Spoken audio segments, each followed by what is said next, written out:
Bem, continuando então com a linguagem Python, nós vamos ver as funções com resultado, né? E começamos com os valores de retorno. Tem muitas funções no Python que nós usamos aqui ao longo dos outros vídeos, como aquelas funções que são matemáticas, que produzem valores de retorno, que são chamados de valores de retorno, né? Esses valores que foram retornados são todos nulos, são todos iguais a zeros, né? Então, essas funções, elas exibem o valor, só que elas não geram valor de retorno, né? Então, são atribuições, são igualdades ou funções booleanas e tal, só que elas exibem o valor, mas não retornam um valor, não existe um valor de retorno, né? E aqui a gente vai agora aprender a escrever funções com resultados, né, com valores de retorno. Quando a gente tem uma chamada de função, a gente tem um valor de retorno. Essa chamada de função gera um valor de retorno, né, e a gente atribui, normalmente, esse valor de retorno a uma variável, ou então usamos esse valor de retorno como uma parte de uma expressão. Tá? Por exemplo, o raio. A gente vai definir o raio, né, de uma circunferência igual a 5. Tá? E colocamos aqui atribuímos à variável E esse valor, matexp, né, 1.0, tá? Que é uma exponencial. Colocamos a altura como sendo igual ao raio, então a gente está, repare que a gente está puxando lá a função raio, né? Então estamos, né, usando aquela função como parte de uma expressão, né? Aqui embaixo, altura, height, radius, e aqui multiplicamos pelo seno, né, dos radianos. Tá? E aí nós temos a altura. Nós puxamos esse valor 5 aqui do raio, tá? Que é o valor de retorno. Então as funções que descrevemos até agora, antes dessa aqui, elas são nulas, elas não têm valor de retorno, ou seja, o valor de retorno delas é none, é nenhum. Né? O primeiro exemplo de função com resultado é area, que devolve a área de um círculo com raio dado, por exemplo. Vamos definir a função area, que é a área, né? E raio. Repare que ela está associada àquele radius lá em cima, ao raio. Né? Então eu coloco aqui que o A é igual a matp, π, vezes o dobro do raio, do radius. Tá? E peço para retornar A. A gente vai ver agora o que é o return. Então a gente tem aqui. Já vimos a instrução return, mas uma função com resultado, ela inclui uma expressão, que é essa aqui. Né? A tem expressão aqui, match.p vezes radius vezes ao quadrado, né? Elevado ao quadrado. Dois sinais de vezes é igual a elevar ao quadrado. Equivale a algumas linguagens, como Excel, como Wolfram, né, àquele circunflexo. Aqui não tem circunflexo no Python. A gente tem esse duplo asterisco, tá, que indica potenciação. Tá? Essa instrução return significa volte imediatamente dessa função e use a seguinte expressão com valor de retorno. Né? Então aqui, por exemplo, return, eu estou voltando a função A e usando ela como valor de retorno. Tá? A expressão pode ser arbitrariamente complicada, então a gente poderia ter escrito essa função de forma mais concisa, mais resumida, mais sintética. Então eu poderia botar assim, definir a função área, né, associando ela com radius, com raio, e coloco return e coloco diretamente a expressão. Né? Antes eu tinha colocado um A atribuído a expressão ao A e pedido para retornar o A. Agora eu coloco diretamente para retornar a expressão.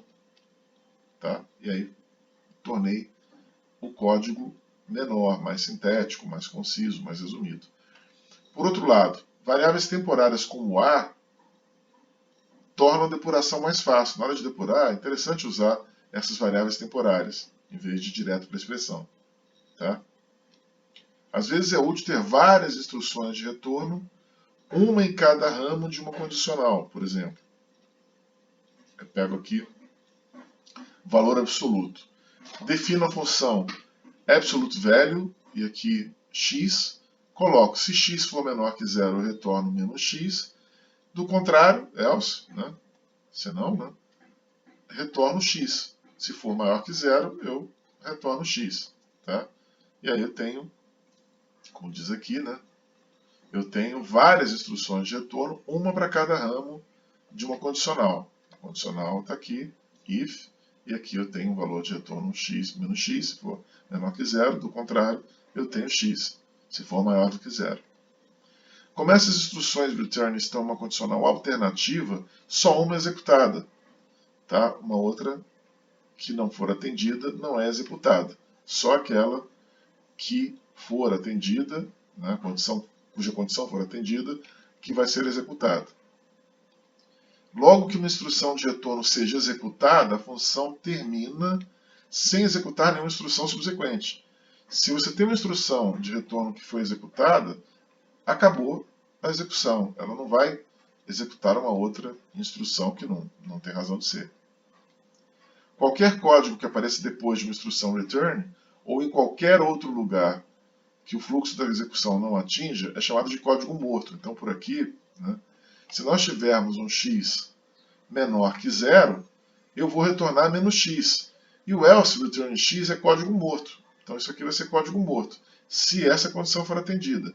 Se essa condição não for atendida, se eu tiver x maior que zero, eu vou retornar x. Aí o código morto passa a ser o return menos x. Tá? Então, aquilo que não for, aquele código que não atender uma condição, né, não vai ser executado. Então, ele é chamado de código morto. E uma função com resultado, é uma boa ideia garantir que cada caminho possível pelo programa atinja uma instrução return. Tá? Então, por exemplo, aqui, né, de novo, estou voltando àquele código, eu não tenho x igual a zero. Tá? Eu tenho x menor que zero, x maior que zero, mas não tenho x igual a zero. Então, se eu botar x igual a zero, né, não vai ter nenhuma condição atendida. A função vai terminar sem chegar a uma instrução return. E aqui diz atrás que cada caminho possível pelo programa atinja uma instrução return. E aqui tem um caminho possível, que é x igual a zero, que não atinge uma função return. Tá? Uma instrução return. Tá? Então, x igual a zero não atinge uma instrução return. Então, está errado. Se o fluxo de execução chegar ao fim de uma função, o valor de retorno é known, que não é o valor absoluto de zero. Né? Absolute value zero é known, é nenhum. E o valor absoluto de zero é zero. Então eu teria que ter ali para x igual a zero, né? Se x igual a zero, return zero. Tá? E não known. Né? Então está errado aqui. A propósito, o Python oferece uma função integrada chamada abs, que calcula valores absolutos. Tá? E aqui tem um exercício tirado do Doni, do livro do Doni, que está nas referências, né, de 2016. Escrever uma função compare, né, que está definida aí, que receba dois valores, x e y, retorne 1. Se x for maior que y, 0 se x for igual a y, e menos 1 se x for menor que y. Tá? Fica como exercício aí na lista de vocês. Desenvolvimento incremental. Conforme você escrever funções maiores, pode ser que passe mais tempo as depurando. Conforme você vai escrevendo funções maiores, quanto maiores forem as funções, maior o tempo de depuração. Tá? Essa é uma relação, né, presente na vida dos programadores. Tá? Para lidar com programas cada vez mais complexos, no sentido de maiores, você pode querer tentar usar um processo chamado de desenvolvimento incremental. Tá? Você vai desenvolvendo e vai incrementando, melhorando, passo a passo, gradativamente, o seu código. Começa com um rascunho de código e vai melhorando. Esse rascunho vai incrementando o seu código. Isso chama-se desenvolvimento incremental. A meta dele é evitar aquelas longas sessões de depuração. Então você vai acrescentando e vai testando pequenas partes do código de cada vez. Vai fazendo pequenos incrementos, melhoramentos, acréscimos. Tá? no código e vai melhorando e testando, acrescentando pequenas partes de código de cada vez. Por exemplo, vamos supor que você queira encontrar a distância entre dois pontos. Coordenadas x1, y1, que é um ponto, e x2, y2, outro ponto. Teorema de Pitágoras, a distância, né, é essa aqui. Raiz quadrada de x2 menos x1 ao quadrado, mais y2 menos y1 ao quadrado. Tá?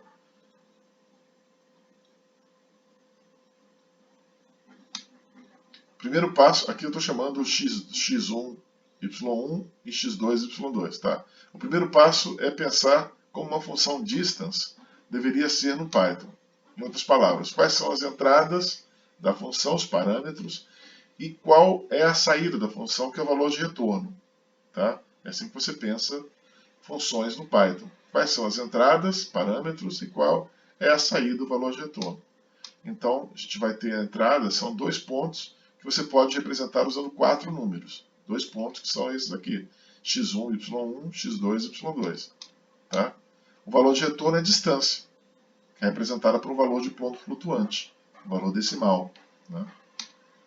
Imediatamente você pode escrever um rascunho da função. Assim, vamos definir distance, que vai ser x1, y1, x2, y2. Então você tem 2 pontos, 4 valores.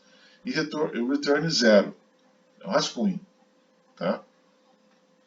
Return 0, é apenas um rascunho. Claro que essa versão não vai calcular distâncias, porque vai retornar sempre 0. Então é um rascunho somente. Só que ela está sintaticamente correta. Repare que eu botei aqui def, definir, a função distância, 4 pontos, 2 pontos, e pedir para retornar um valor de retorno. Ela tem um valor de retorno e tem aqui a sua sintaxe.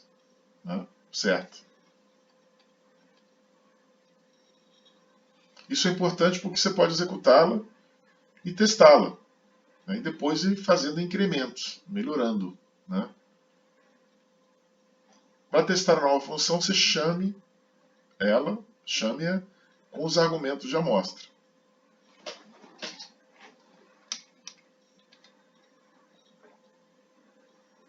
Aqui eu estou colocando 1, 2, 4 e 6. Desculpem. Estou colocando 1, 2, 4 e 6. E vai sair 0. Desculpem, vou tomar uma água aqui para...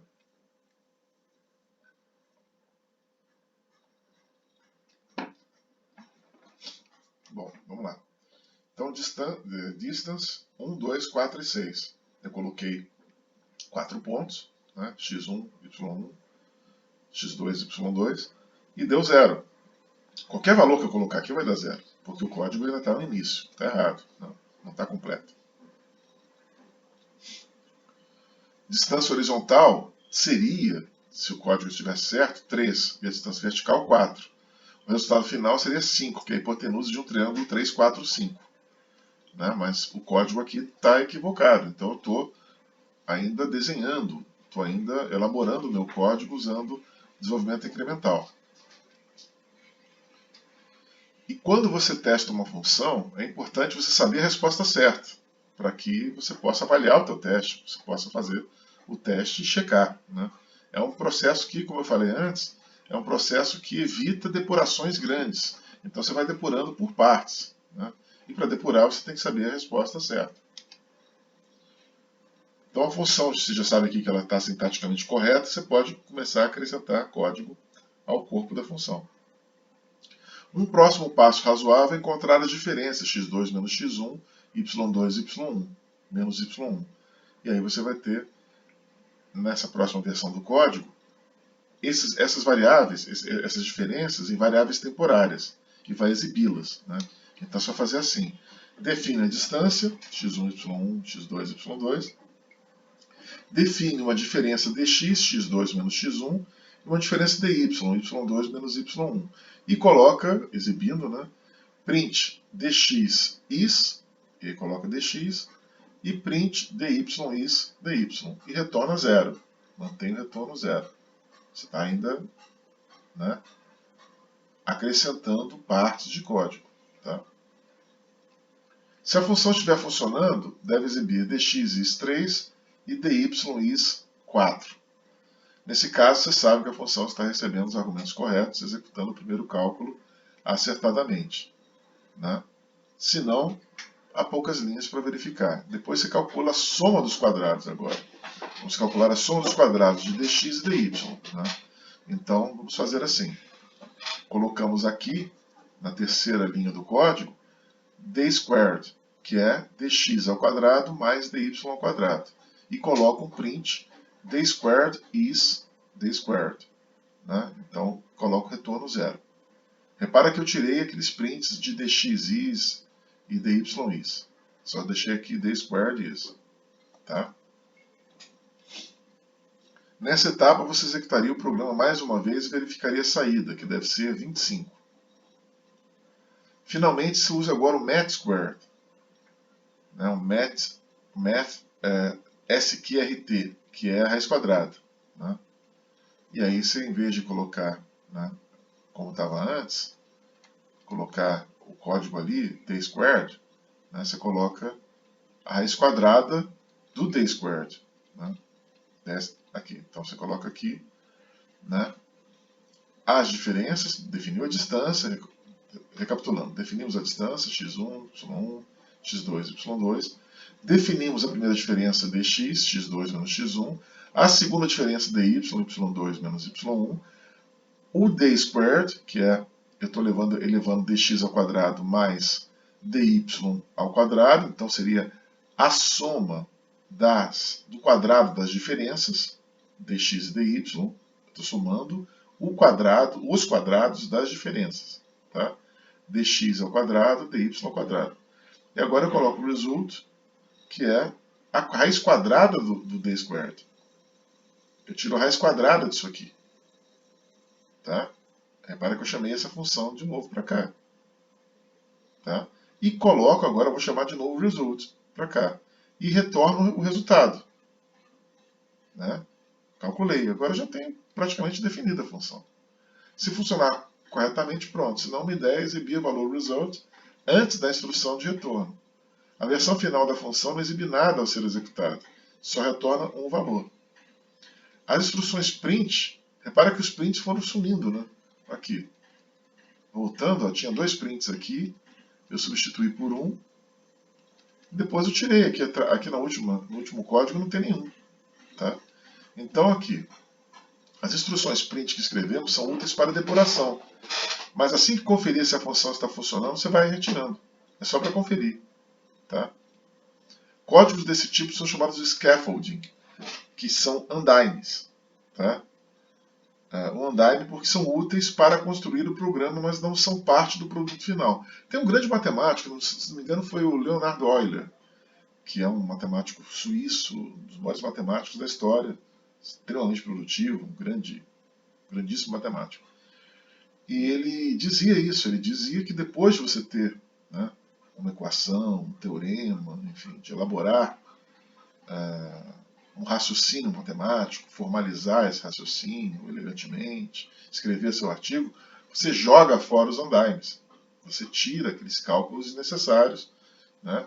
Com um prédio que você constrói, você não vai deixar o prédio com undyne. Depois do prédio construído, você tira os undynes, né? Então, ele colocou isso porque, vocês sabem, vocês estudam, né, economia, né, e tem muita matemática no curso de economia. Aqui a gente está falando para... Esse curso aqui é para um mestrado, doutorado em economia aplicada. Vocês sabem que tem passagens lá em teoria macroeconômica, teoria microeconômica, que muitas vezes, até econometria também, teoria econométrica, que muitas vezes os livros dão saltos, né? Eles não vão colocando raciocínio passo a passo, né? Então eles dão saltos. Aquilo que é óbvio, né, ou que pressupõe-se que o leitor do livro, né, saiba desenvolver, aquilo é omitido. E é nesse sentido que o Euler falava, né? Depois de você ter um teorema, de você ter um raciocínio matemático pronto, você joga fora os undynes, né? E esse processo chama-se scaffolding, que é undyne, porque você vai colocando esses undynes, são úteis para construir o programa, mas depois você os retira, né? Os prints aqui, as instruções print, são undynes, né? Então você tira elas no final. Tá? Ao começar, você deveria acrescentar apenas uma linha ou duas linhas de código de cada vez. Você acrescenta uma linha ou duas de código de cada vez. Depois, com mais experiência, você vai escrever e vai depurando parcelas maiores. Tá? De qualquer forma, o desenvolvimento incremental pode economizar muito tempo de depuração. Né? Você pode, fazendo esse processo de desenvolvimento incremental, você pode economizar bastante tempo que você vai fazendo a depuração passo a passo, pequenas depurações, em vez de fazer aquilo tudo e depois ficar depurando tudo de volta. Tá? Em vez de fazer tudo de uma vez e ficar depurando tudo, né? Passo a passo. É melhor fazer aos poucos. Os principais aspectos do processo, quais são? Primeiro, começa com um programa que funcione e faça pequenas alterações incrementais. Se houver um erro, é mais fácil encontrá-lo e corrigi-lo, tá? Em qualquer ponto. Use variáveis para guardar valores intermediários. Aí você pode exibir esses valores intermediários e verificá-los. Tá? Então você usa variáveis para guardar valores intermediários. Dado que o programa esteja funcionando, quando ele estiver funcionando, você pode querer remover uma parte do scaffolding, né, do Undyne, né, como o print a gente fez, né, ou consolidar várias instruções e expressões compostas. Mas só faça isso, apenas se isso não tornar o programa difícil de ler. Tá? Então você faz isso, né, só quando para facilitar, e não se tornar o programa difícil de ler, você não faz isso. Tá? Então, recapitulando, uma vez que o programa esteja funcionando, você pode querer remover uma parte do scaffolding ou consolidar várias instruções e expressões compostas para tornar o código mais sintético, mais resumido, mais conciso. Né? Só que você faz isso sempre que pensando no leitor, no programador que leia o teu código e que ele seja capaz de entender o seu código. Tá? Como exercício, use o desenvolvimento incremental para escrever uma função chamada hipotenusa, que devolva o comprimento da hipotenusa de um triângulo retângulo, dados os comprimentos dos dois outros lados, como argumentos. Registre cada etapa do processo de desenvolvimento no decorrer do processo. Fica esse exercício aqui. Tá? Agora a composição.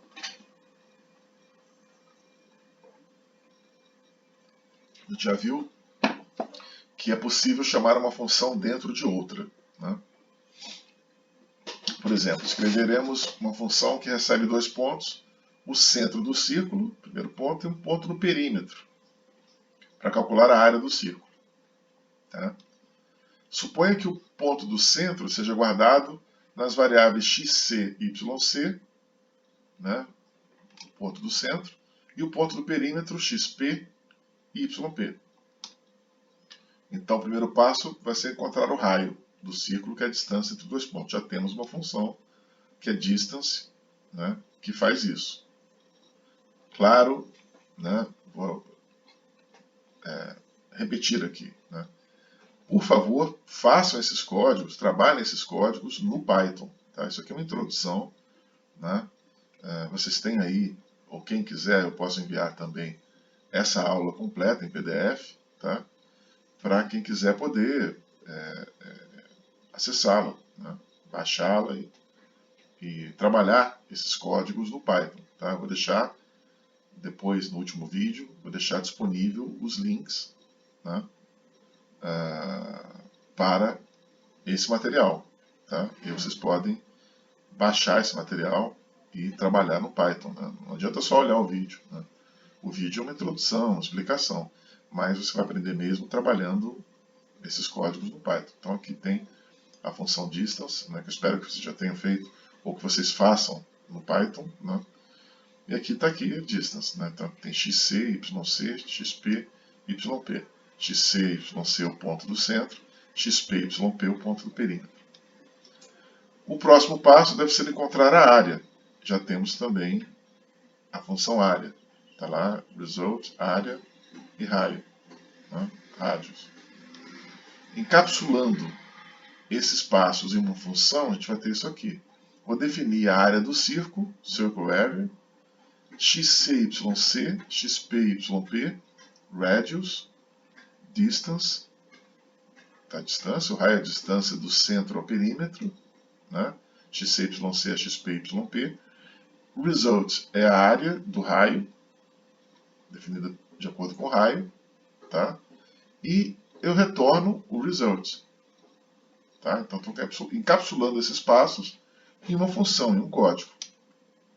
As variáveis temporárias radius e result são úteis para desenvolvimento de depuração. Então, tenho essas variáveis temporárias, como foi aquela variável temporária A lá atrás. Né? Lembra-se, eu botei lá um A e depois eu falei que podia colocar direto o código, direto a expressão. Mas é útil usar essas variáveis temporárias na composição, porque são úteis para desenvolvimento e para depuração. É aquela coisa da recursividade, você vai chamando, né? Aqui eu defini a variável result e já chamei ela no return. Aqui eu defini a variável radius e chamei ela na área. Então eu estou trabalhando com recursividade aqui também. Tá? E uma vez que o programa esteja funcionando, podemos torná-lo mais conciso compondo chamadas de função. Aqui eu estou agora encapsulando, né, de novo. Eu estou colocando aqui, definir a área do círculo, aqui eu não mudei, só que aqui eu estou chamando return area, que está em função da distância, que está em função de xc, yc, xp, yp. Tá? Porque eu já tenho aqui a função área, aqui. Já tenho área que está em função do raio, que está em função da distância. Então eu posso colocar direto ela em função da distância. É como se fosse uma função composta. Aqui. Tá? Raio está em função da distância, área está em função do raio. Então eu posso fazer direto a área em função da distância. Tá? Como se fosse uma função composta. Estou botando área em função da distância direto. Tá? E aí, né, eu fechei o meu programa e deixei ele mais conciso. Tá? Agora, as funções booleanas. Elas podem retornar booleanas. Né? Quando eu quero esconder testes complicados dentro de funções, eu faço um retorno através de funções booleanas. Tá? Então, eu coloco aqui def is divisible x e y. Estou definindo essa função. Vai ser divisível se, né, aqui, esse valor aqui, que é a divisão pelo piso, for igual a zero. O resto da divisão for zero, que é a divisão pelo piso que nós já vimos em aulas anteriores, em vídeos anteriores, aí está aí na playlist. Tá? Então, se a divisão pelo piso for igual a zero, símbolo de igual é igual, igual, né? Símbolo de igual, atribuição. Já vimos isso também. Então, se essa divisão pelo piso, o resto for igual a zero, eu vou retornar true. Retorno true aqui, que é verdadeiro. Ela é divisível. X e Y são divisíveis um pelo outro. Do contrário, eu retorno falso. Tá? Se for diferente de zero, a divisão pelo piso, se tiver resto diferente de zero, é porque x e y são divisíveis. Tá? É comum dar nomes de funções booleanas que pareçam perguntas de sim e não. Is divisible retorna true ou false para indicar se x é divisível por y. Então, está aqui um exemplo. Is divisible 6, 4? Falso. Is divisible 6, 3? True. Tá? Então, 6 e 3 são divisíveis. 6 e 4 vai retornar um resto diferente de zero. Então, não são divisíveis. Tá? O resultado do operador igual a igual é um booleano. Então, você pode escrever a função de forma mais concisa. Pode fazer assim. Def is divisible x e y, eu retorno o resto. Divisão pelo piso igual a zero. Tá? Então, nesse caso, se for divisível, vai ter resto igual a zero. Se não for divisível, vai ter um resto diferente de zero. Tá? E aqui nós terminamos, então, essa parte. Na próxima videoaula nós vamos ver recursividade, vamos aprofundar um pouco mais nas questões de recursividade. Até a próxima aula.